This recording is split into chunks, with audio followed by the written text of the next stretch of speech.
T20 world cup 2026లో మన India performance చూసి ప్రపంచమంతా షాక్ అవుతుంటే కొందరు మాత్రం డైజెస్ట్ చేసుకోలేకపోతున్నారు.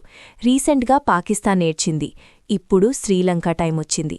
శ్రీలంక ప్లేయర్ భానుక రాజపక్సే మన ఇండియన్ ప్లేయర్స్ మీద ఒక సీరియస్ అలిగేషన్ చేశాడు.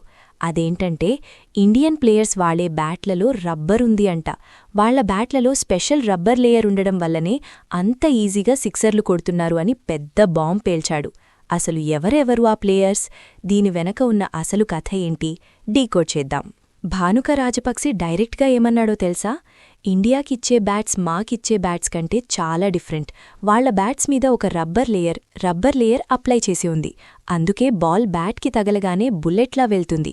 అసలిది ఎలా సాధ్యం అనన్నాడు. స్పెషల్లీ మన power hitters like Abhishek Sharma, Suryakumar Yadav, Ishan Kishan bats మీద ఆయన డౌట్ పడ్డాడు. వాళ్ల బ్యాట్స్ నుండి పవర్ ఆటోమేటిక్గా జనరేట్ అవుతుంది, మావి మాత్రం నార్మల్ బ్యాట్స్ అని ఏడుస్తున్నాడు.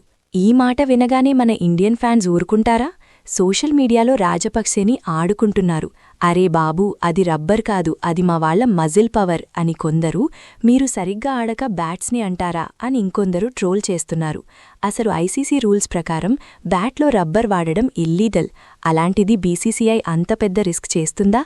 ఇది జస్ట్ వాళ్ల ఫెయిల్యూర్ని కవర్ చేసుకోవడానికి చెప్తున్న రీజన్స్ అని క్లియర్గా అర్థమవుతుంది. పాపం రాజపక్సే, ఇండియా బ్యాటింగ్ చూసి మైండ్ బ్లాక్ అయి ఉంటుంది. సో ఫ్రెండ్స్, ఇదన్నమాట శ్రీలంక వాళ్ల కొత్త డ్రామా.